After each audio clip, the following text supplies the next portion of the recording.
자, 다시 시작하겠습니다. 자, 그러면 이제 서론적인 이야기는 끝났고, 이제 우리가 본문에 들어가서 좀 자세하게 살피도록 하겠습니다. 시편 51편에 다윗의 마스길 에돔인 도액이 사울에게 이르러 다윗이 아히멜렉의 집에 왔더라 말하던 때에라고 표제가 되어 있습니다. 마스길은 설명했으니까 더 이상 설명하지 아니하고 그 다음에 여기 보면 에도민 도액이라고 돼 있어요. 도액을 그저 도액이라고 표현하지 않고 에도민 도액이다라고 이렇게 표현하고 있습니다.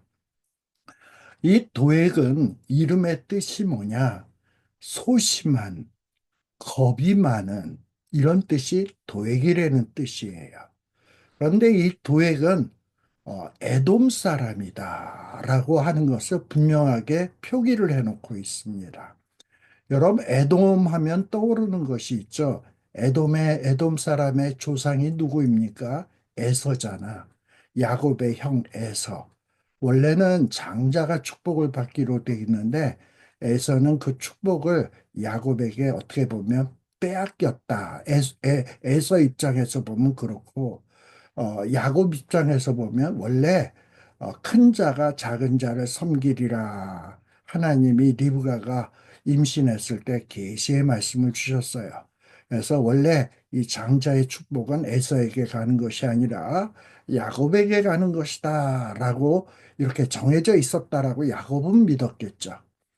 그러나 이렇게 축복을 빼앗긴 에서는 정말 이 야곱이 꼴보기 싫고 자기 것을 빼앗아간 야곱이 꼴보기 싫고 아주 야곱을 미워하고 죽이려고 했었어요.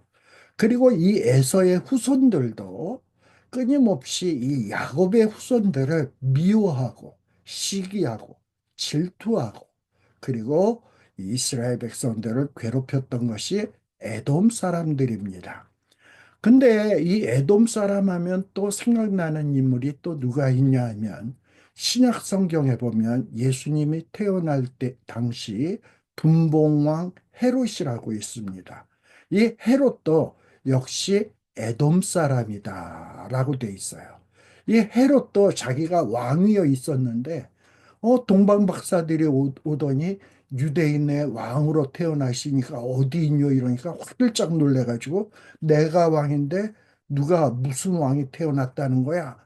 그리고 동방 박사의 말을 듣고서는 이 뭐 왕이 태어났다면 그놈은 죽여야 되겠다 하고서는 예수님을 잡아 죽이려고 했던 자가 헤롯이죠. 그래서 이스라엘 나라 안에 2살 미만의 어린아이들을 죽이는 끔찍한 일을 저질렀던 자가 에돔 사람 헤롯이었다. 분봉왕 헤롯이었다.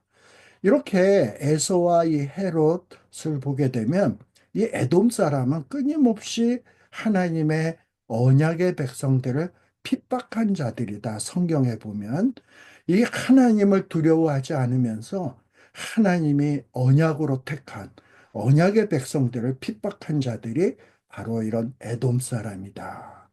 그런데 바로 이 도액도 에돔 사람이었다라는 거예요. 또 성경에 보게 되면 우리가 사무엘상 21 사무엘상에 보게 되면 이 도액을 뭐라고 표현하느냐 21장에 보면 사울의 목자장이다. 이 부분에 대해서는 제가 지난 주간에 잠시 서론적으로 스포일하면서 조금 설명을 드렸어요. 사울은 이스라엘 나라는 유목민이에요. 그래서 이 이스라엘 나라의 가장 가치 있는 경제적 재산은 뭐냐? 가축, 소, 양, 염소, 뭐 이런 것들이 아주 중요한 자산이었습니다. 또 사울 역시 기스의 아들로 태어나서 굉장히 부유한 집에서 태어났던 자가 사울입니다. 근데 그 집에 나귀를 잃어버렸을 때 아버지가 그 귀한 나귀를 잃어버렸는데 이거 어떻게 하면 좋지? 이러면서 사울에게 야, 너 나가서 나귀 좀 찾아와.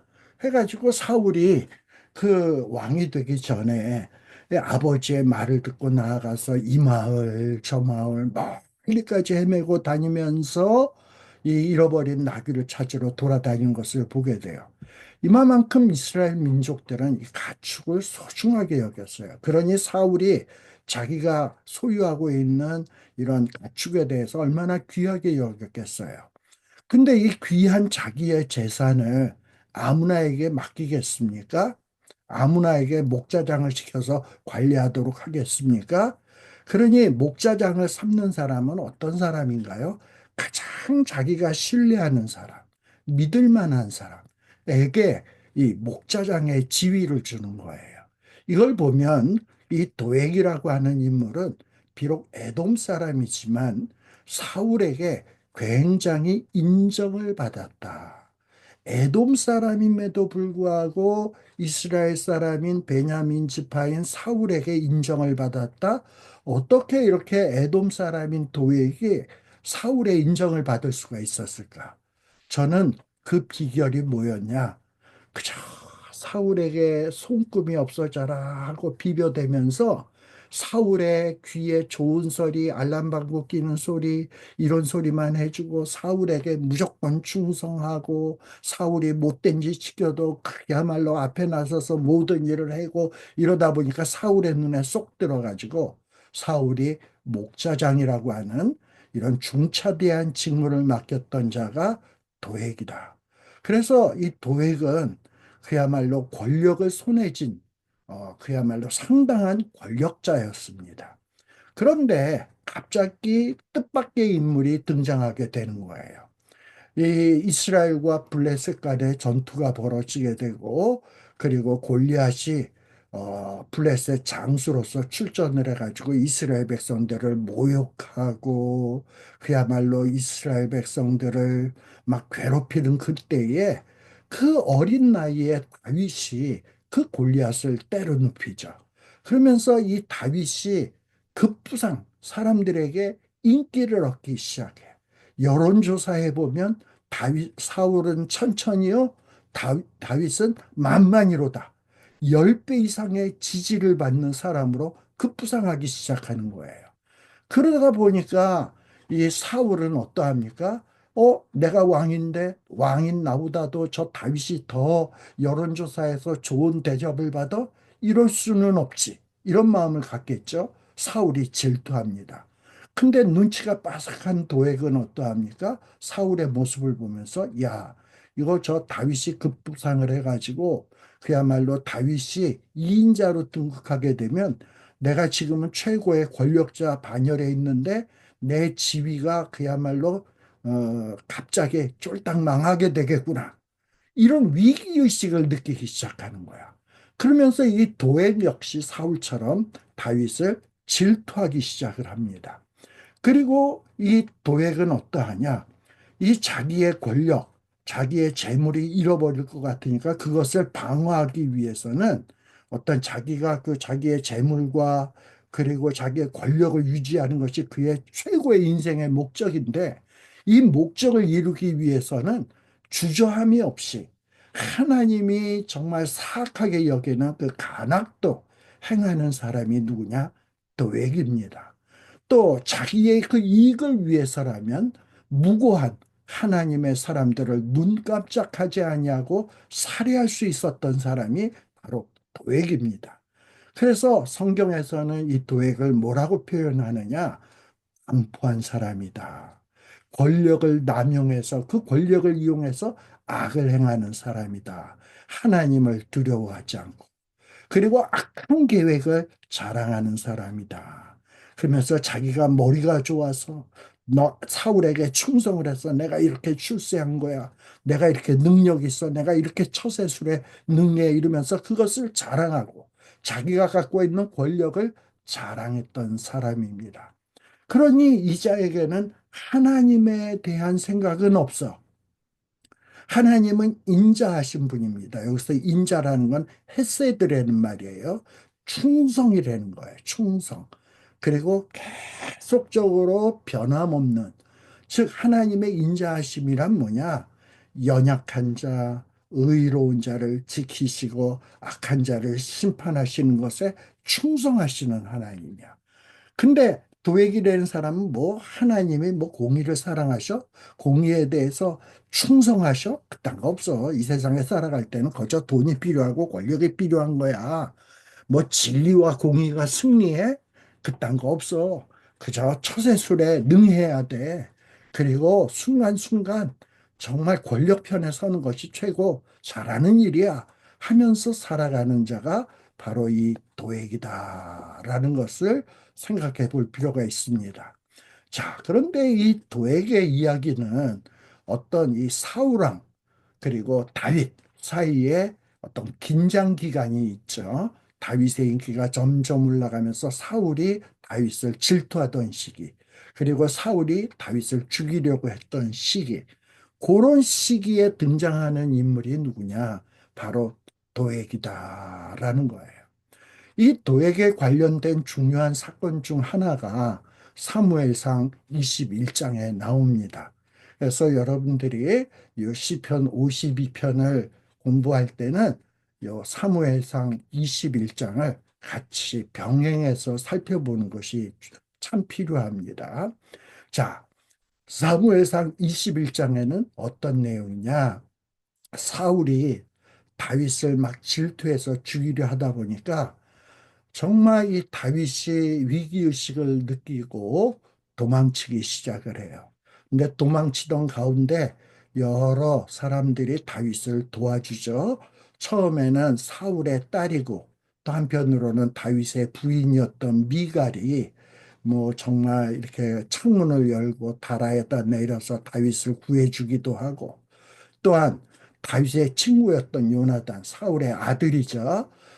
사울의 아들이었던 요나단의 도움을 받기도 하고 그래도 그들이 완전한 도움이 되지 못하니까 다윗은 또 한때 누구에게도 도망을 가느냐?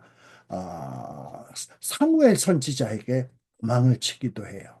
그런데 사무엘 선지자에게 도망을 쳤을 때도 사울 왕이 세 번에 걸쳐서 다윗을 죽이겠다고 오게 됩니다. 그래서 다윗은 사무엘에게서도 내가 안전을 보장을 받을 수가 없구나 해가지고 그 다음에 또 누구에게 도망을 가느냐? 노베 높당에 있는 대제사장 아히멜렉에게 도망을 치게 되고 그 아히멜렉 제사장에게 도움을 요청하게 됩니다. 아마 높당의 대제사장에게 찾아갔던 이유는 우리 구약 성경을 공부할 때 보면 도피성제도 아시죠? 이 도피성에 있었던 자가 누굽니까? 제사장들이야. 그런데 죄 지은 자가 도피성으로 제사장 있는 곳으로 도망을 가게 되면 아무리 뭐 살인죄를 지고 중한죄를 졌어도 잡아갈 수가 없어. 그러니 다윗단에는 그냥 머리를 굴려서 저 높당에 있는 아히멜렉에 가면 내가 보호를 받지 않을까 해가지고 갔고 거기에 가서 도움을 요청하게 된 거예요. 오죽하면 이 다윗이 아히멜렉에게까지 도망을 치게 되었겠습니까? 그래가지고 자신과 함께했던 신하, 뭐 많은 신하는 아니었던 것 같아요. 뭐 극소수 손가락에 꼽을 정도 몇몇의 충성스러운 신하들, 다윗을 돕는 자들과 함께 이제 이 아히멜렉에게 도망을 가게 됐는데 도망을 치다 보니 굶고 먹지도 못하고 얼마나 힘들었겠습니까? 그래서 아히멜렉에 가서 도움을 요청하러 갔는데 이 아히멜렉이 막 다윗이 온 것에 대해서 불안해하는 거예요.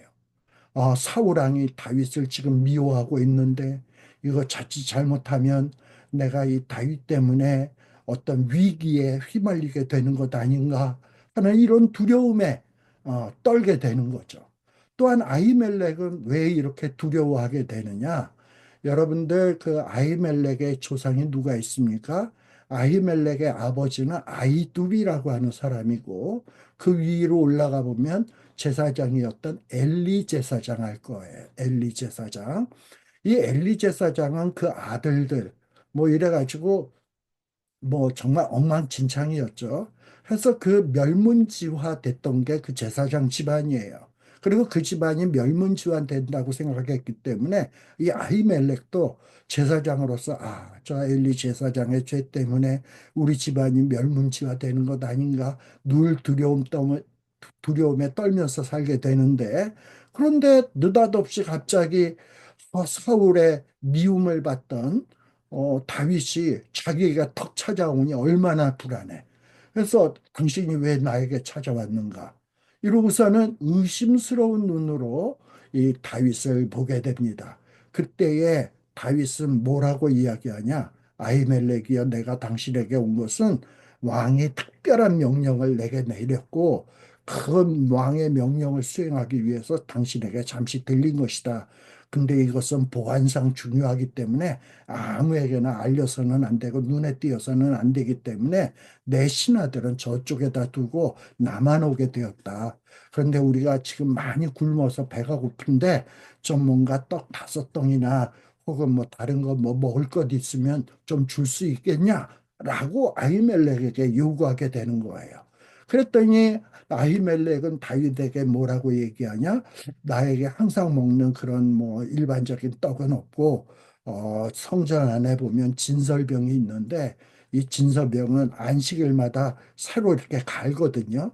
그래서 따뜻한 병은 이 진설대 위에다 올리고, 다 식은 빵은 바깥으로 물려가지고 그 물린 빵은 보통 제사장들이 거룩하게 구별된 제사장들이 먹게 돼 있어요. 그래서 이 아히멜렉은 다른 떡은 없고 진설병이 있다. 이거는 진설병에 올렸다가 물린 진설병인데 이거라도 먹겠느냐 그랬더니 다윗이 뭘 마다하겠습니까? 달라 그러죠. 근데 조건부로 주게 되는 거야. 뭐냐? 이 진설병은 거룩한 떡이기 때문에 성결해야 된다. 그랬더니 이 다윗이 뭐라고 얘기하냐? 나는 그동안에 피난 생활하기 때문에 여자 관계를 가진 적도 없고 내 부하들도 그렇다. 우리는 그러니까 성결하기 때문에 뭐 우리 성결에는 문제가 없다. 주소서. 그러니 이 아히멜렉이 다윗에게 준 진설병은 이건 뭐 다윗이 사울을 향해서 반란을 일으켜서 혁명을 일으켜서 나라를 뒤집어 엎으라고 굴량미로 쓰라고 주는 떡이 아니죠. 그저 다윗과 함께했던 사람에게 잠시 허기를 해결할 수 있도록 준 떡이 바로 이 진설병입니다. 정말 생존을 위한 식량이었어요. 이런 얘기가 어디에도 인용되고 있냐면 신약성경 마태복음 12장에도 인용이 되고 있어요. 마태복음 12장에 보게 되면 예수님이 제자들과 함께 밀밭 사이로 걸어갈 때에 제자들이 허기져 가지고 지금 다윗처럼 허기져 가지고 안식일임에도 불구하고 밀밭 사이에 있는 그 곡식들을 뜯어서 먹기 시작한 거예요. 그런데 이 예수님에 대해서 질투의 눈을 가지고 어떻게 하면 예수님을 넘어뜨릴까 하고 불꽃 같은 눈동자로 감시하고 있었던 이 바리새인들이 그것을 딱 보고서는 뭐라고 얘기하냐? 딱 걸렸어, 너네. 지금 안식일인데 밀밭에서 밀을 따? 그리고 그것을 먹어? 너네는 안식일이었어. 이놈들 잘 만났다. 이러고선 막 그냥 예수님에게 따지고 드는 거예요. 그때 예수님이 뭐라고 얘기하냐? 다윗도 허기졌을 때 아히멜렉이 주었던 진설병을 먹었던 건 너희들이 기억하지 못하느냐? 하나님은 이 율법을 주었을 때 율법을 통해서 사람을 얽어매려고 하는 것이 아니라 율법은 사람을 살리는 거다. 그러니 살리기 위해서 안식일도 존재하는 것이고 그리고 뭐 또 이 진설병이라 할지라도 사람을 살리기 위해서라면 성별만 하다면 얼마든지 먹을 수 있는 것이다. 이러면서 율법의 참 의미를 가르쳐 준 내용이 마태복음 12장의 내용이에요. 그리고 또한 다윗은 이 아히멜렉을 만나가지고 지금 다윗은 막 급하게 도망 나오다 보니까 뭐 활도 없고 칼도 없고 창도 없고 없어요.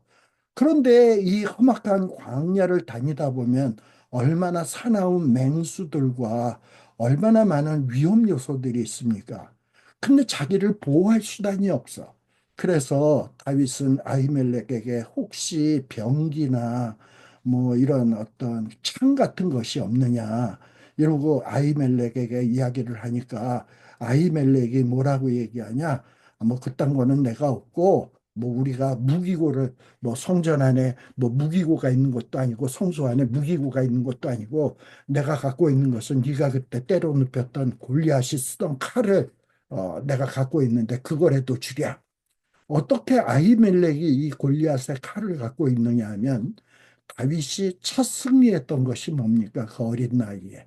골리앗을 때려 눕힌 것 아닙니까? 그러면서 골리앗의 목을 자르고 그리고 그 골리앗이 가졌던 칼을 아마도 그때 획득해 가지고 갖고 왔던 것 같아. 근데 자기가 승리한 것은 자기의 능력으로 승리를 했나요? 하나님이 승리하게 해주신 것이지. 그래서 하나님이 주신 승리를 기념하기 위해서 감사하면서 이 전쟁터에서 얻은 노획물, 이 골리앗의 칼을 하나님 앞에 이 승리는 하나님의 것입니다 하고 하나님 앞에 바쳤던 것 같아요. 그런데 아히멜렉이 그 칼 네가 바쳤던 것을 내가 들어주랴. 그래가지고 다윗이 그 칼을 가지고 가게 되죠.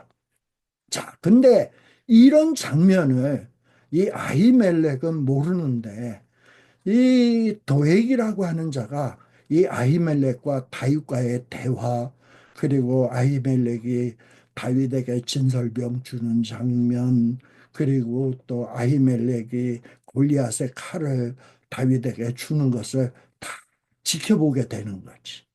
그리고 그 도액이 이것을 지켜보고서는 그것을 계기 삼아 다윗을 무고하게 고발하는 사울에게 고발하는 계기가 마련되게 되는 겁니다. 근데 이 도액이 본 것을 사울에게 고발할 때의 내용을 보게 되면 이 도액은 어떤 모습을 보여주냐? 자기가 그 관찰한 사실, 그 사실에 대해서만 이야기하면 되는데 자기가 그 관찰한 사실에 자기의 생각, 그리고 있지도 않았던 일들을 첨가해서 거짓으로 첨가해서 무고하게 사울왕에게 고발하는 모습을 우리가 성경을 사무엘하 21장 22장에 보면 우리가 발견할 수가 있습니다. 자, 그래서 사무엘상 21장 1절의 말씀을 한번 보세요. 이 다윗이 이렇게 아히멜렉에게 도움을 받고서는 이제 진설명을 먹고 힘을 얻고 그리고 골리앗이 주었던 칼을 가지고 도망을 갑니다. 근데 갈 데가 있나? 뭐 그 칼 가졌다고 뭐 모든 위험을 극복할 수 있습니까? 사울이 눈이 시퍼래 가지고 쫓아오고 있는데 그래서 다윗은 어떤 결론을 내리냐? 야, 유다 땅에선 내가 살 길이 없다. 살 길이 없으니 어디로 가야 되냐? 내가 블레셋으로 가야 되겠다. 그래가지고 블레셋으로 망명을 하게 되는 거예요. 근데 블레셋은 어떤 나라입니까? 어떻게 보면 유다 나라와 블레셋은 원수지간이에요. 그리고 유다 나라의 왕 사울과 블레셋 왕 아기스는 원수지간이에요. 서로 전쟁하는 사이야. 그런데 사울은 누구도 미워하고 있습니까? 지금 다윗도 미워하고 있어요. 그러니까 사울은 다윗도 미워하고 사울은 블레셋 왕 아기스도 미워해. 근데 우리가 적의 적은 친구라는 말이 있죠. 다윗이 이제 머리를 굴리다 보니까 사울이 날 미워하지. 사울이 아기스도 미워하지. 그러면 아기스에게 가면 아기스가 도와주겠구나. 해가지고 블레셋으로 망명을 하게 되는 겁니다.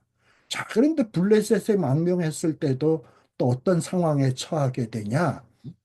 블레셋에 있는 신하들, 블레셋의 신임을 받는 신하들이 갑자기 유다 나라의 영웅이었던 다윗이 왔단 말이죠. 망명에 왔단 말이죠. 그런데 이 블레셋 왕 아기스가 다윗을 굉장히 총애해. 그리고 다윗을 이용할 가치가 많다고 다윗을 감싸고 있단 말이에요. 그러다 보니까 이 블레셋 신하들이 야, 이러다 다윗이 이인자가 되는 것 아니야? 시기하고 질투하기 시작합니다. 근데 그런 따가운 시선을 의식한 다윗은 야, 이거 블레셋에 있을 것도 못 되는구나. 빨리 이 블레셋을 떠나야 되겠다. 안 떠났다간 죽겠구나. 해가지고 이 다윗이 블레셋을 떠나야 되는데 명분이 없잖아요. 그래가지고 어떡합니까?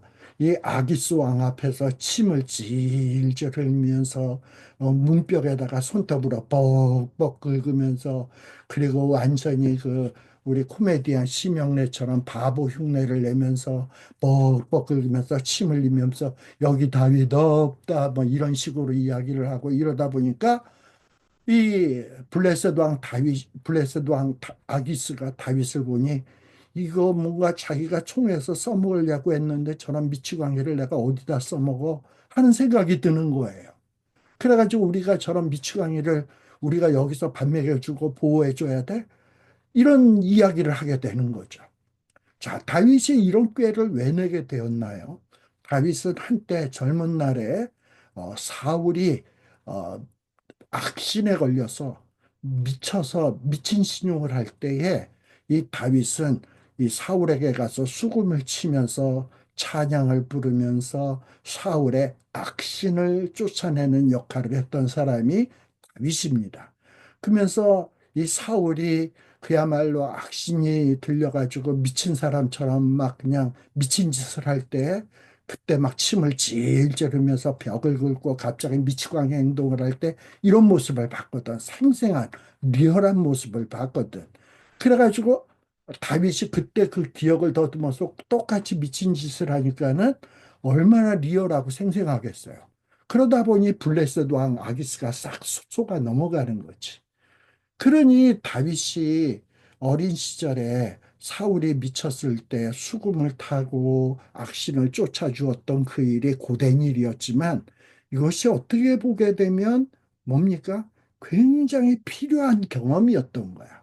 이렇게 하나님은 사람들은 의식하지 못하지만 모든 일이 합력하여 선을 이루시는 하나님이야. 다윗이 어린 시절에 사울의 그 미친 것을 고쳐주기 위해서 찬양하고 그리고 사울의 미친 모습을 보았던 것이 이렇게 블레셋에서 쓰임 받을 줄이야 누가 알았겠습니까? 그래가지고 다윗이 미친 짓을 해가지고 블레셋에서 무사히 생명을 잃어버리지 아니하고 도피를 하게 되는 거야. 그럼 또 어디로 가겠어요? 그러면서 뭔가 하나씩 하나씩 깨닫기 시작한 다윗은 어디로 가게 되느냐? 광야에 있는 아둘람 굴로 도망을 하게 됩니다. 이 아둘람 굴에 대해서는 제가 이미 이전에도 한번 설명을 드렸던 것 같아요. 이 아둘람 굴에서 있었던 일은 시편 57편을 보면 여러분들이 잘 알 수 있습니다. 그 시편 57편에 보면 다윗이 그곳에서 뭘 하느냐. 하나님, 내가 왜 이렇게 어려움을 당해야 됩니까? 무슨 죄를 졌길래 나는 억울합니다. 억울합니다. 내가 하나님 앞에 피하나니 하나님 나를 도와주소서 도와주소서 하고 눈물로 기도하던 시편이 시편 57편이에요. 아둘람 굴에서 철야 기도하던 내용이 시편 57편입니다. 정말 괴로운 가운데 눈물로 떼굴떼굴 구르면서 기도할 때에 하나님께서 어떻게 보면 말씀으로서 다윗을 위로했던 거야. 그러면서 내가 네 편이야, 내가 너를 도울 거야 하는 확신이 들었던 것 같아. 그래서 그 다음서부터는 다윗이 뭐라고 고백하느냐? 우리 가스펠송에 나오듯이 내 영혼이 확정되고 확정되고 확정되었사오니 이제 주만 바라보겠다고 결심을 하기 시작하는 거예요. 그러다 보니 마음에서 막 그냥 기쁨이 솟아나고 그리고 막 말할 수 없는 평강이 솟아나면서 찬양을 하기 시작하는 것이 시편 57편의 내용입니다. 아마 여러분들이 시편 57편에 보면 유명한 가스펠송이 내 마음이 확정되고 확정되어 싸우니 하는 찬양도 나오고 그 다음에 또 유명한 가스펠송이 하나가 또 나와요. 그래서 한번 여러분들이 살펴보시기 바랍니다. 자, 이렇게 은혜를 받았던 다윗에게 하나님이 또 은혜 베푸시는데 아마도 그 다윗이 아둘람의 굴에 있다라는 소식이 이 이새의 집에 들려졌던 것 같아. 그래서 다윗의 형제들과 다윗의 집안에 있는 식구들이 듣고서는 이 아둘람 굴에 와가지고 다윗에게 도착을 하게 됩니다. 근데 그리고서는 이 다윗 수하에 많은 사람들이 모여들기 시작을 해요. 그런데 뭐 다윗에게 모여든 사람들은 어떤 사람들이냐? 뭔가 다윗에게 보탬이 될 만한 사람들이냐? 아니에요. 사무엘상 22장 2절에 보게 되면 다윗에게 모여온 사람들은 환난당한 모든 자. 다윗도 지금 어려워 죽겠는데 환난당한 자들이 오면 뭐 어떡하겠습니까? 자기도 어려워 죽겠는데. 그러니까 다윗에게 보탬이 될 만한 자가 아니야, 환난당한 자들은. 또 빚진 자. 다윗도 지금 찢어지게 가난해가지고 아히멜렉에게 떡 얻어먹고 블레셋에 들어가서 그야말로 정말 겨우 목숨을 빚지고 그냥 살았던 자인데 이 빚진 자가 다윗이 무슨 빚을 갚아주겠습니까? 또 마음이 원통한 자. 다윗도 마음이 원통해 죽겠는데 이런 자들이 모여오는 거야. 그때 자그마치 400명. 뭐 어쩌라고. 그런데 은혜 받은 다윗은 이런 자들을 품기 시작하고 이런 자들의 위로자가 되기 시작을 합니다. 자, 그런데 400명을 데리고 다닐래니 감당이 안 돼. 해서 다윗은 또 어떠하냐? 아, 내가 모압 땅으로 가야 되겠다. 이 다윗의 조상이 누가 있습니까? 모압 여인 롯. 다윗은 어떻게 보면 쭉 족보로 올라가 보면 자기 조상 가운데 할머니, 즉 고조 할머니가 누구냐? 모압 여인 롯이야. 근데 그 모압 땅에 가면 도움을 받지 않을까 해가지고 다윗이 400명의 사람을 데리고 모압 왕에게 가게 되는 거죠. 그러면서 나 좀 당신과 함께 있게 해달라. 우리 좀 돌봐달라. 라고 부탁을 하게 됩니다. 근데 이때에 다윗이 했던 말을 잘 한번 볼 필요가 있어요. 모압 왕에게 뭐라고 얘기하냐? 하나님이 나를 위해서 어떻게 하실 것을 내가 알 때까지. 즉, 하나님이 나에게 어떤 명령을 내릴 때까지만 당신이 나를 좀 지켜달라. 그리고 하나님이 어떻게 하라고 하면은 내가 떠나겠습니다. 이런 사람으로 바뀌어지게 된 거야. 그야말로 주님 인도하시는 대로 따라가는 사람으로 바뀌어져 있는 모습을 볼 수 있어요. 그래서 이 다윗이 자기의 부모들 또 여러 식솔들 400산 이내 사람들을 인도해서 모아방 앞에 갔더니 정말 이 모아방이 이 다윗의 식솔들을 돌보아 주게 되었습니다. 근데 그러던 중 어느 날 사무엘상 22장 5절에 보게 되면 선지자 선지자 갓 하나님의 사람이죠. 하나님의 말씀을 증거하는 사람이죠. 선지자 갓이 하나님의 말씀을 가지고 다윗에게 와서 이야기하는 거예요. 너는 이 모압 땅에 있는 이 요새에 있지 말고 떠나라. 어디로 가냐? 유다 땅으로 다시 들어가라. 원수가 있는 자기를 죽이려고 하고 있는 사울이 있는 곳으로 들어가라는 거야. 그러면 여러분이 다윗이라면 뭐라고 얘기하겠습니까? 아니, 내가 기껏 사울왕 피해서 일로 나왔는데 다시 유다 땅으로 돌아가라. 이거 못 가요, 못 가. 이랬을 거 아니에요. 그런데 이제 다윗은 아둘람 굴에서 은혜를 받고 난 다음에는 하나님이 가려면 가야죠. 그리고 유다 땅으로 다시 돌아가게 됩니다. 이렇게 은혜를 받았다고 해서 하나님의 은혜를 체험했다고 해서 위기가 완전히 사라지는 것 아닙니다. 아무리 은혜를 받았어도 위기는 계속될 수 있다라는 것을 우리들이 염두에 둘 필요가 있어요. 그런데 사무엘상 22장 6절에 보면 이렇게 다윗이 유다 땅으로 다시 돌아오게 되니까 사울이 다윗과 그와 함께 살고 있는 사람들이 이 유다 땅에 나타났다. 특별히 베냐민 땅, 기브온 땅에 나타났다 하는 소식을 들은 거야. 그리고서는 신하들 앞에 딱 서가지고 이 사울이 뭐라고 얘기하냐? 그 베냐민 땅 사람들에게 야, 너희 베냐민 사람들아 들으라. 이새의 아들이 너희에게 각기 밭과 포도원을 주면 너희로 천부장 백부장 삼겠느냐? 뭐 너희들이 다윗이 뭐 여론조사하니까 인기가 올라가고 다윗이 뭐 골리앗 때로 눕혔다고 해서 다윗이 너희들을 천부장 삼고 백부장 삼고 너희에게 권력을 줄 수 있는 줄 알아? 그 권력은 내가 주는 거야. 재물도 내가 주는 거야. 하면서 호기를 부르는 거야. 그러면서 베냐민 사람들에게 뭐라고 이야기하냐? 너희가 다윗과 공모하고 있구나. 그리고 나를 대적하고 있구나. 그리고 내 아들 요나단도 이새의 아들 다윗과 서로 맹약을 해서 반역을 꾀하고 있구나. 근데 그럼에도 불구하고 너희랑 나랑 같은 지파 사람인데 너희 베냐민 지파 가운데 내게 고발하는 자가 하나도 없고 나를 위해서는 슬퍼하거나 내 아들 요나단이 내 신하를 선동해서 오늘이라도 매복하였다가 나를 치려하는 것을 내게 고발하는 자가 하나도 없구나. 왜 너네들은 내 편이 아닌 거야? 이러고서는 막 불평을 토로하고 있는 거예요. 여러분, 이러한 문제가 왜 발생된 겁니까?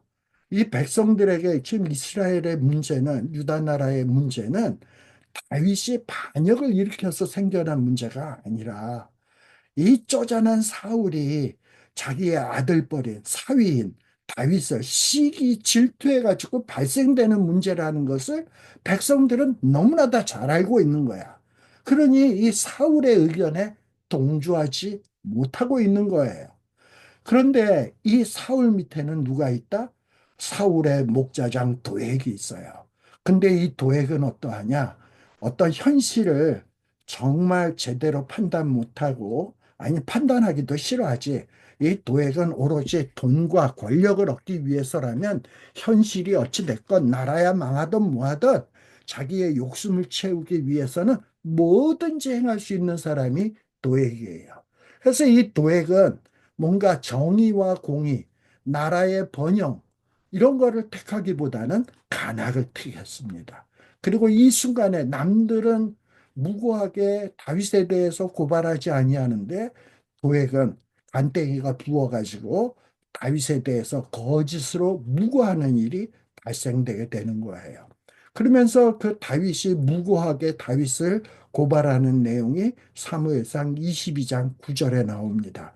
바로 이렇게 사울이 베냐민 사람들에게 불평을 하고 왜 너넨 내 편이 없냐? 왜 나에게 고발하는 자가 없냐? 그리고 아무도 고발을 안 하고 있으니까 바로 이런 때에 에돔 사람 도액이 사울의 신하 중에 서 있더니 대답하여 가로되 이새의 아들이 노베 와서 아이두베 아들 아히멜렉에게 이른 것을 내가 보았는데 무슨 얘기입니까? 사울 왕이요. 내가 옛날에요. 저기 다윗이 당신을 피해서 도망치던 때 그리고 다윗이 아히멜렉에게 제사장에게 도망치는 것을 봤었던 때가 있는데요. 바로 그때에 어떤 일이 있었냐 하면 사무엘상 22장 10절에 아히멜렉이 그냥 다윗을 위해서 기도하는 거예요. 그리고 다윗이 어떻게 해야 살 길을 찾을 수 있습니까? 다윗이 어떻게 해야 정말 위기를 모면할 수 있습니까? 그래서 아히멜렉이 다윗을 위해서 기도를 하더라고요. 그런데 여러분 제가 아까 말했습니다만 아히멜렉이 다윗을 위해서 기도했나요? 사무엘상 21장에 보면은 아히멜렉이 다윗을 위해서 기도한 것은 나와 있지도 않아. 그러면 요 다윗을 위해서 아히멜렉이 여호와께 물었다라는 것은 누구의 생각입니까? 이 도에게 개인적인 생각인 거예요. 뭐냐? 아, 제사장에게 왔으니까 또 제사장은 보통 사람을 위해서 기도해 주니까 아마도 아히멜렉이 다윗 편에 서서 다윗 유리하게 하나님 앞에 다윗이 어떻게 해야 살 수 있는지 그 방법을 기도해서 물어봤다. 라는 것을 지 스스로 생각해가지고 자기의 생각을 추측해가지고 저 하지도 않았던 이야기를 지금 왕에게 이렇게 자기의 생각을 보태가지고 고발을 하고 있는. 그리고 다윗에게 식물을 주었다. 이건 사실이죠. 진설병을 줬으니까. 그리고 블레셋 골리앗의 칼도 주었다. 블레셋 사람의 골리앗의 칼도 준 것도 사실이죠. 그러니까 사실에다가 사실 아닌 것을 보태가지고 고발을 하는 거야. 이런 것들도 다 뭐냐? 위증이에요. 위증. 예. 자, 그리고 그 다음에 22장 12절에 보면 이 이야기를 들었던 사울이 분노해가지고 이 아히멜렉을 잡아오죠. 그래가지고 아히멜렉을 잡아와가지고는 아히멜렉에 뭐라고 얘기하냐? 너 아히두베 아들아, 이 아비멜렉아, 내 말을 잘 들어라. 그랬더니 아히멜렉이 공손하게 대답하되 내 주여 내가 여기 있나이다 말씀하소서 하는 거죠. 그러면서 사울이 이 아히멜렉에게 말을 하기를 네가 어찌하여 이새의 아들과 공모하였느냐. 자, 이 말은 사실입니까? 아닙니까? 여러분 사무엘상 21장에 보게 되면 다윗은 아히멜렉과 어떤 반역을 공모하거나 이런 것 없어요. 그냥 배고파서 먹을 거 달라 그랬지. 아, 그리고 혹시 내 신변을 보호하기 위해서 뭐 간단한 병기 같은 거 있냐 그래가지고 어 블레셋이 가졌던 칼 얻은 게 전부예요. 뭐 사울을 향하여 그 칼을 가지고 또 아히멜렉이 준 그 떡을 가지고 군량미 삼아서 반역을 일으키려고 가진 거 아니잖아요. 그런데 이 사울이 너 어찌하여 이새의 아들과 공모했냐 이렇게 얘기하는 거 보면 왜 사울이 이런 판단을 하게 되었습니까? 이것은 아마도 도액이 사울에게 가스라이팅한 거지. 저렇게 아히멜렉을 만나서 아히멜렉이 다윗을 위해서 기도해 주고 그리고 어떻게 하면 살 수 있는지 방법도 가르쳐 주고 어쩌면 사울이 그렇게 해서 살 길을 얻으면 당신을 어떻게 넘어뜨리고 혁명을 일으킬 건지 아히멜렉과 공모한 겁니다. 라는 생각을 할 수 있어요. 그래서 이렇게 사울이 이런 판단을 하게 된 데는 아마 그 배경에는 도에게 거짓 고변이 있지 않았을까. 그러면서 나를 대적하여 그에게 떡과 칼을 주고 떡과 칼을 준 것을 다 사울을 대적하기 위해서 준 건가요? 아니잖아. 또 그를 위하여 하나님께 물어서 그로 오늘이라도 매복하였다가 나를 치게 하려 하였느냐. 다윗은 이런 얘기를 한 적 없고 이런 문제에 대해서 아히멜렉하고 의논한 적이 없어요. 근데 이렇게 말이 덧붙여져 가지고 이상한 고발을 해가지고 사울이 이상한 판단을 하게 된 거야. 자, 22장 14절에 보면 아히멜렉이 왕에게 대답하여 가로되 왕의 모든 신하 중에 다윗과 같이 신실한 자가 누굽니까? 왕이시 한번 생각해 보세요. 다윗이 왜 반역을 일으키나요?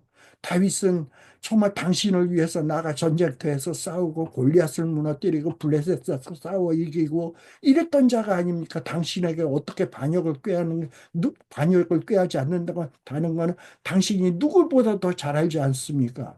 그리고 그는 당신 왕의 사위도 되고 왕의 신하도 되고 왕실에서 존귀한 자가 아닙니까? 이런 자가 왜 반역을 일으킵니까? 사실을 얘기한 거죠. 그렇잖아요. 그리고 22장 15절에 내가 그를 위하여 하나님 앞에 물어 설사 기도했다 칩시다. 다윗을 위해서. 그런데 뭐 내가 다윗을 위해서 기도한 것이 뭐 오늘이 처음입니까? 다윗이 전쟁터 나갈 때마다 이 전쟁에서 승리하게 해 주옵소서 기도했던 거 당신도 잘 알지 않습니까? 그러니 반역을 꾀하기 위해서 다윗을 살려서 어떤 혁명을 일으키기 위해서 내가 기도한 것 아니다라고 진술을 하고 있는 거예요. 그러니 왕은 종과 종의 아비 온 집에 이런 정말 뭐 무시무시한 뭐 사륙을 행하는 이런 걸 하지 마옵소서. 왕의 종은 이 모든 일에 대속안에 아는 것이 없나이다. 뭐 다윗이 어떤 마음을 품었느니 나 그런 거 전혀 모릅니다. 뭐 자기가 알고 있는 건 뭡니까? 다윗이 왕의 명령을 수행하기 위해서 보안상 신하들을 데리고 왔다. 그리고 신하들 잠시 어디다 감춰두었다. 그리고 나는 배고프니 먹을 거 달라. 그리고 혹시 병기 있으면 주라. 그래서 내는 줬고 그게 단데 왜 이렇게 자꾸 말을 덧붙여서 얘기하는 겁니까? 이러니 아히멜렉이 얼마나 억울하겠어요. 그런데 이 도액의 거짓 고변에 귀가 어두워진 사울왕은 질투와 시기에 눈이 어두워진 이 사울왕은 완전히 판단을 그릇되게 하는 거야. 아히멜렉아, 내가 반드시 죽을 것이다. 내 아비의 온 집도 그러하리라. 이러면서 좌우에 있는 그 신하들에게 말하기를 야, 누구의 제사장들을 간땡이도 부었어요. 여호와의 제사장들을 죽여라. 자기의 권력 유지를 위해서라면 여호와의 제사장들을 죽이는 것도 두려워하지 않았던 자가 누구냐? 사울이에요. 자, 여호와의 제사장들을 죽이라. 저 제사장들도 다윗과 합력해서 공모해서 반역을 꾀하였고 그리고 그들이 다윗이 도망한 것을 알고도 내게 고발치 아니하였다. 이러그니 얼른 죽여라 그랬더니 왕의 신하들은 어떠합니까? 말이 안 되거든. 왜 다윗이 혁명을 일으켜? 왜 다윗이 사회를 배반해? 다윗이 얼마나 충성스러운 사람인데 그리고 왜 이 일로 인해서 여호와의 제사장들을 죽여야 돼? 그러니 왕의 신하들도 상식이 있는 사람들은 손을 들어서 여호와의 제사장들 죽이기를 싫어한 거예요. 하나님을 두려워한 거지. 근데 이때에 22장 18절에 보면 왕이 아무도 제사장을 죽이려 하지 않으니까 도액에게 이르되 야 도액 너는 돌이켜서 제사장 죽여 하고 얘기하니까 에돔 사람 도액이 돌이켜서 가차없이 제사장들의 목을 치고 그리고 그날에 세마포 입은 여호와의 제사장들 85인을 죽이고 또 제사장만 죽인 것이 아니라 사무엘상 22장 19절에 보면 제사장들의 성읍 노베 남녀와 아이들과 젖먹이는 자들과 소와 나귀와 양을 칼로 다 쳐서 죽였다. 얼마나 잔인한 사람이 도액입니까? 얼마나 어리석은 사람이 사울입니까? 이 어리석은 판단, 이 거짓 고변에, 그리고 거짓 고발에, 그리고 이 거짓된 잘못된 어리석은 판단으로 인해서 여호와의 사람 제사장들을 죽이고 무고한 사람들을 죽이는 끔찍한 일을 저지르게 되었던 것입니다.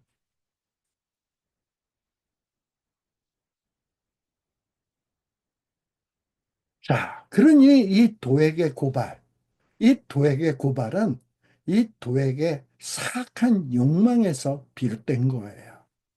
다윗이 아히멜렉 제사장에게 가서 한 말은 어, 정말 어, 위기의식을 느끼고 어쩔 수 없이 아히멜렉에게 도망간 거야.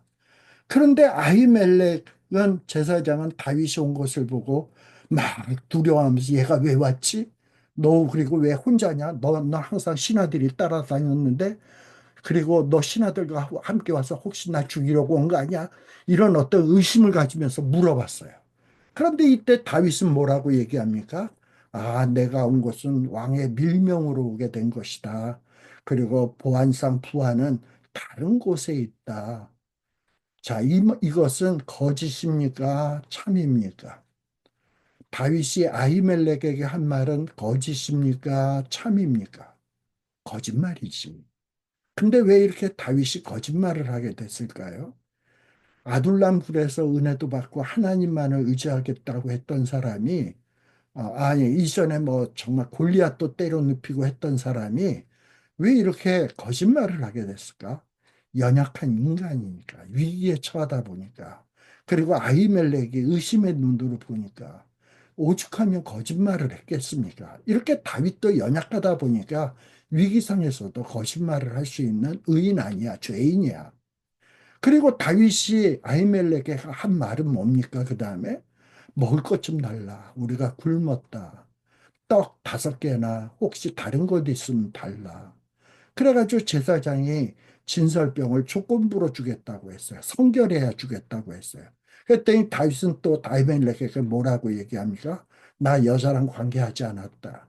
내 부하들도 지금 며칠째 정말 이렇게 도망 다니고 있는데 여자 관계 가진 적 없다. 우린 성결하다. 그래가지고 떡을 얻어먹습니다. 그리고 다윗이 뭘 요구합니까? 아히멜렉에게 칼이나 병기를 좀 달라. 라고 했어요. 뭐 혁명 일으켰다고 칼 병기 달라고 하지 않았어요. 그랬더니 골리앗 칼만 있다고 하자 그것만 달라고 한 것이 다윗의 말의 전부입니다. 근데 이렇게 간략한 요 팩트의 말에다가 공모하려 했다. 그리고 또 뭐 정말 그 혁명을 일으키려고 한다. 이런 뉘앙스를 풍기는 말들을 막 덧붙여가지고 사울에게 고발했던 자가 누구냐? 바로 도액입니다. 다윗의 말에는 반역이나 모반이나 공모나 내란 음모의 내용이 전혀 없어요.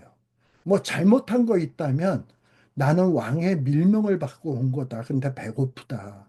이러면서 약간의 거짓말한 잘못은 있지만 사울을 무너뜨리고 그리고 사울을 죽이고 혁명해서 정권을 찬탈하려고 하는 이런 의도는 전혀 없었어요.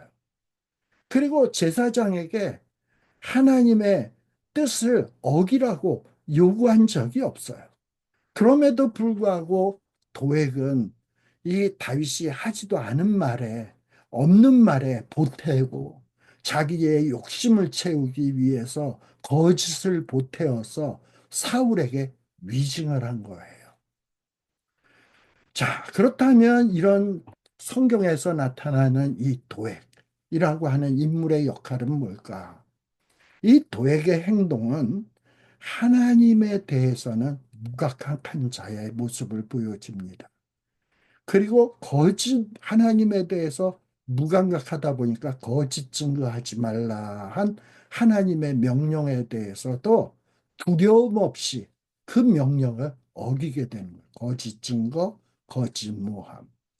그리고 자신의 이익을 위해서라면 성경에서는 살인하지 말라 하나님이 엄격하게 명령했음에도 불구하고 감히 간땡이가 부어가지고 여호와의 제사장들을 죽이는 거야. 무고한 어린아이들까지 죽이는 거야. 무고한 양민까지 죽이는 거야. 이렇게 해서 이렇게 사악하고 간악한 자에게 얼마나 하나님이 심각한 벌을 내리시는가 하는 엄중한 경고의 실례로서 제공되는 인물이 누구냐? 도액이라고 하는 사람의 이야기입니다. 예. 이 도액은 다윗의 신앙과 아주 극명하게 대조가 되는 사람이에요. 다윗은 그야말로 하나님에 대한 신뢰하는 마음이 있었어요. 정말 다윗도 연약할 때는 뭐 미갈의 도움을 받기도 하고 요나단의 도움을 받기도 하고 사무엘을 찾아가기도 하고 그리고 아히멜렉을 찾아가기도 하고 거짓말을 하기도 했습니다만 마침내는 어디에 갔냐? 아둘람 굴에 가서 하나님 앞에 엎드렸어요. 하나님에게 의지하기 시작을 했어요. 네. 이렇게 또 그리고 아둘람굴에서 은혜 받은 다음에 자기 코가 석자인데 이 다윗이 정말 은혜 받았다라는 소식을 듣고 다윗이 살아있다는 소식을 듣고 각종 환난 당한 자, 억울한 자, 궁핍한 자들이 다윗에게 오는데 야야야야 내 코가 석자 너네도 저리가 나만 도망가기도 힘들어. 이러고서는 그들을 내팽겨쳤냐? 아니에요. 그들을 위해서 헌신했던 인물이에요. 그들을 데리고 모압 땅으로 가기도 하고, 그리고 광야에서 이곳저곳 돌아다니면서 그들을 보호하면서 헌신했던 인물이 바로 이 다윗입니다. 이렇게 다윗은 이스라엘 공동체를 위해서 자기를 희생하면서 헌신하면서 그를 돌봤던 인물이 누구냐? 다윗이다. 그러나 도액은 어떠하다? 자신의 야망을 이루기 위해서 자기의 그 시기 질투, 그래서 정적을 제거하기 위해서 파괴적인 본성을 드러낸 자. 이게 도액이에요. 얼마나 비교가 됩니까? 이렇게 도액은 자신의 이익을 위해서 그리고 사울왕의 파괴적인 의도를 딱 파악하고서는 저걸 잘 이용하면 내 이익을 챙길 수 있겠다 해가지고 그야말로 계명도 어기고 어떤 공동체의 원칙도 어기고 그러면서 살인을 하고 거짓 증거하고 파괴적인 이런 결과를 초래한 인물이 누구다? 도액이다. 이것이 바로 도액의 모습입니다. 그래서 이 도액은 다윗과 아주 대조가 되는 인물인 것을 우리가 알 수 있습니다. 그래서 이 도액의 이야기는 이 성경 전체에서 어떤 서사적인 어떤 내러티브 디바이스예요. 그러니까 서사적인 장치예요. 도액과 다윗을 대조함으로써 정말 하나님이 이 땅을 어떻게 섭리해 가시는지를 우리로 하여금 깊이 생각하도록 만드는 이런 역할을 하는 것이 이 도액의 이야기다. 그리고 이 도액과 다윗을 대조함을 통해서 성경에서 말하고자 하는 주제는 뭐냐? 하나님은 정의로우시다. 즉 무슨 얘기냐? 의인의 길은 정말 의인의 길은 성공하고 그리고 푸른 감람나무 같고 이렇지만 악인의 길은 어떻다? 망하리로다. 의인의 길은 시냇가에 심은 나무처럼 시절을 찾아 과실을 맺으며 어, 그러면서 아주 이렇게 번성하지만 악인의 길은 한때는 잘 되는 것 같지만 악인의 길은 망한다라는 성경의 중요한 주제, 예, 권선징악이라고 하는 이 주제를 표현해주는 중요한 역할을 합니다. 이렇게 아히멜렉은 한때 제사장들을 죽이고 사울 왕의 신임을 얻어서 권력을 얻는데 잠시 성공을 하지만 성경은 이 다윗의 도액의 행동이 궁극적으로 어떻게 된다고요? 파멸되어진다라고 기록하고 있는 거예요. 그래서 하나님의 정의가 인간의 간악한 모략보다도 우세하다라는 것을 우리에게 가르쳐 주는 것이 이 도액의 이야기고 시편 52편의 내용입니다. 그리고 도액은 마지막 파멸이 된다 그랬는데 도액의 운명은 어떻게 되느냐? 성경에 도액의 삶에 대해서 명확한 어떤 결론은 제공해 주고 있어요. 도액이 어떻게 파멸적인 죽임을 당했는지는 기록하지 않지만 어, 아예 도액의 이야기가 더 이상 설명 없이 사라져버려. 그 얘기는 뭐냐? 이 도액 같은 인간의 파멸의 이야기는 쓸 가치조차 없는 파멸당해야 마땅한 인물이기 때문에 더 이상 기록하지 않았던 것 같습니다. 그리고 이 도액처럼 이 에돔 사람들도 끊임없이 역사적으로 하나님의 택한 백성, 이스라엘 백성들을 괴롭혔잖아요. 예. 그리고 그들을 못 살게 했잖아. 그래서 성경 곳곳에 에스겔서, 이사야서, 아모스서 이런 데 보면 에돔 사람들이 이스라엘 백성들을 못 살게 한 그 죄로 인해서 하나님이 그들을 얼마나 가혹하게 심판할 것인지를 곳곳에 상세하게 기록하고 있어요. 그래서 이 에돔 족속은 역사 속에서 사라지게 되는 겁니다. 자, 이렇게 도액도 파멸적인 운명을 갖게 된다라는 것입니다. 자,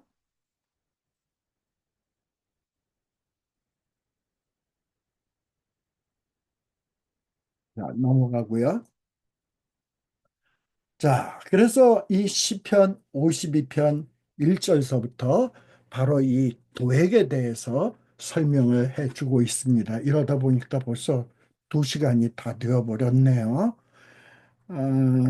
자, 제가 앞에 우리 한국의 정치적인 상황을 말씀드리고, 뭐, 윤석열 대통령, 민주당 이야기, 이재명 이야기, 뭐, 또 탄핵, 또 헌법재판소, 또 형사재판, 뭐, 이런 여러 가지 이야기를 했습니다.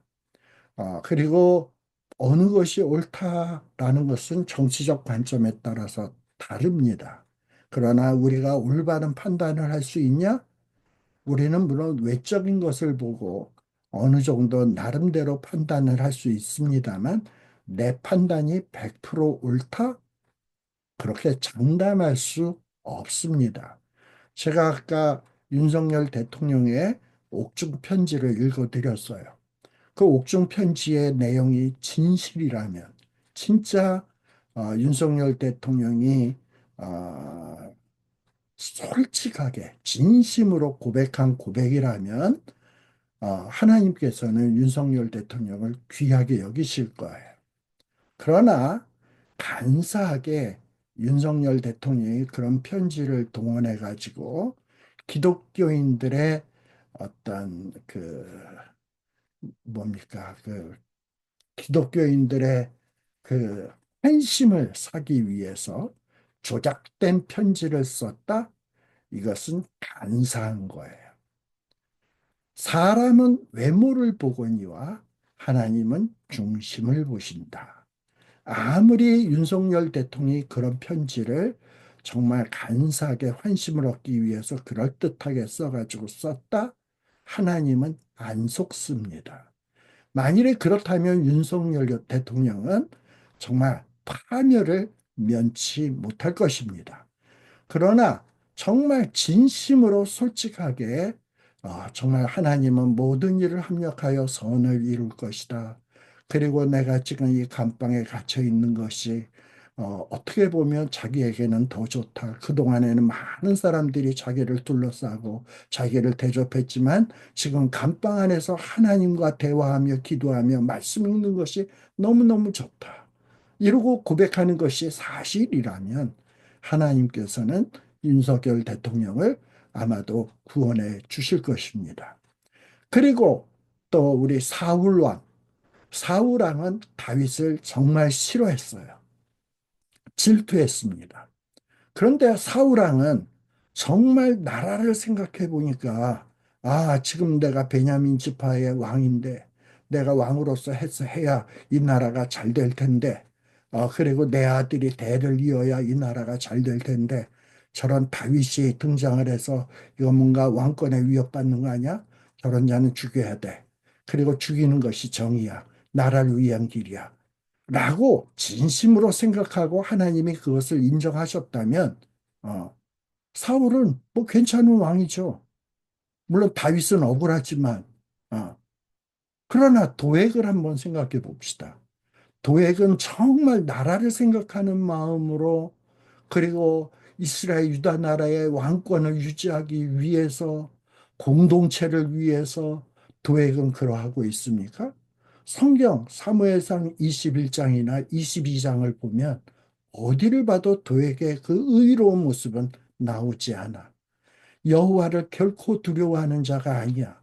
이자는 오로지 자기가 갖고 있는 돈과 권력, 자기 그 카르텔을 통해서 얻어지는 유익, 이것만을 소중히 여기는 자야. 그래서 자기 카르텔이 얻고 있는 유익을 뭔가 유익이 훼손될 것 같으니까 어떻게 해서든지 그것을 거기에 위협이 되는 자는 거짓 고변을 통해서라도 살인을 통해서라도 제거해야 돼. 그러다 보니 사실을 사실로 증언하지 아니하고 그 증언에다가 자기 생각을 더 보태고 거짓을 보태고 그리하여서 고발해가지고 여호와의 제사장들을 죽이고 다윗에게 곤경에 처하도록 만들고 그리고 죄 없는 백성을 죽이고 심지어는 어린아이들을 죽여서 자기만 잘 먹고 잘 사는 그런 길로 나아가는 자. 얼마나 간악한 자입니까? 그래서 성경에서 누가 의로운 자냐, 간악한 자냐 하는 판가름은 어디에서 나오느냐? 하나님을 두려워하는가? 하나님을 의지하는가? 아니면 하나님 없어도 괜찮아. 돈과 권력을 위해서라면, 내가 갖고 있는 거 유지를 위해서라면, 거짓 괜찮아. 그리고 거짓증은 괜찮아. 살인 괜찮아. 이런 자가 간악한 자, 강포한 자예요. 이런 자에게는 무시무시한 하나님의 심판이 있다라는 겁니다. 바로 그 이야기를 설명해 주고 있는 것이 바로 이 시편 52편입니다. 다음 주일에 이 시편 52편의 내용을 한번 다루지 않은 부분하고 그리고 이 시편 52편과 53편 53편 역시 다윗의 마스길로 돼 있어요. 그리고 시편 54편도 다윗의 마스길하고 돼 있어요.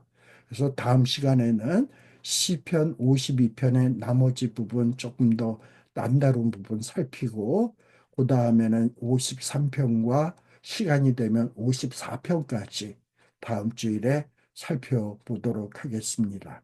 오늘 그래서 여러분들이 다시 한번 오늘 제가 드린 말씀을 깊이 생각하면서 시편 52편, 그다음에 시편 51편을 묵상하시면서 여러분들이 깊은 깨달음이 있기를 바라고 그리고 그 깊은 깨달음의 근거에서 오늘의 한국의 혼탁한 이 정치와 위기 상황 그리고 또 미국도 만만치는 않죠. 미국도 거짓이 난무하고 서로 정적을 죽이기 위해서 거짓을 남발하고 뭐 트럼프의 마음을 우리가 어떻게 알겠으며 또 뭐 트럼프의 같은 정적이었던 오바마라든지 해리스라든지 그런 자들의 마음을 우리가 어찌 알겠습니까? 그 중심을 우리가 어찌 알겠어요? 그러나 하나님은 속일 수가 없어. 그래서 우리는 이 나라를 위해서, 미국을 위해서, 한국을 위해서 하나님, 정말 하나님을 두려워하는 자가 이 나라를 통치하게 하시고, 그리고 그런 자가 하나님의 자비와 긍휼과 인자하심에 근거해서 기도하면서 이 나라를 다스리게 하소서라고 여러분들이 기도하셔서 정말 하나님이 어떤 자를 높이 들어 쓰시고 어떤 자를 거꾸로 뜨시는지 그러함으로써 어떻게 해서 하나님이 공의와 정의를 실현하는지 우리들이 보고 하나님의 공의와 정의를 찬양할 수 있는 저와 여러분이 되시기를 간절히 바랍니다. 그래서 제가 오늘 말씀드린 것 때문에 혹시 저랑 정치적인 입장을 표현 안 하려고 노력을 많이 했는데 혹시 마음에 상처 있거나 이런 분들은 가려 들을 건 들으시고 해서 소화하시고 정말 하나님을 두려워하는 자, 하나님의 정의를 소중히 여기는 자, 거짓을 미워하는 자, 간악을 미워하는 자, 이런 자가 하나님의 도우심으로 이 땅을 다스려가는 이러한 일을 위해서 저와 여러분들이 기도해 주시기를 간절히 바랍니다. 그런 자가 트럼프가 될 수도 있고 바이든이 될 수도 있고 그런 자가 이재명이 될 수도 있고 트럼프가 될 수도, 윤석열 대통령이 될 수도 있어요. 아니면 둘 다가 아닐 수도 있어. 그리고 어떤 뜻밖의 인물이 등장할 수도 있어. 우리는 몰라. 근데 그러한 일이 이 하나님의 나라가 이 땅 위에 속히 임할 수 있도록 저와 여러분들이 기도해 주시기를 간절히 바랍니다. 이상으로서 제가 기도함으로써 마치도록 하겠습니다. 하나님 아버지 감사합니다. 오늘 시편 51편 또 그와 관련지어서 시편 52편을 공부했습니다. 참으로 세상이 혼탁해서 거짓이 승리하는 것 같고 불의가 이 땅을 지배하는 것 같은 안타까움이 저희에게 있습니다. 하나님, 우리는 무엇이 거짓이고 무엇이 불의인지 완벽하게 판단할 능력이 없습니다. 우리는 외모에, 정치 쇼에, 그럴듯한 말에 속아 넘어가기 일수인 연약한 인간들입니다. 어리석은 저희들은 모르오니 하나님이 사람들의 각각의 마음을 감찰하여 주시사 의로운 자는 높이시고 하나님을 두려워하는 자를 하나님이 들어 쓰시고 그리고 간악하고 거짓으로 그리고 간사함으로 정말 행하는 자들을 주께서 속히 멸하셔서 이 땅 위에 하나님의 나라가 하나님의 뜻이 이루어지게 하여 주시옵소서. 예수 이름으로 기도드리옵나이다. 이상으로서 오늘 성경 공부를 마치도록 하겠습니다. 수고하셨습니다.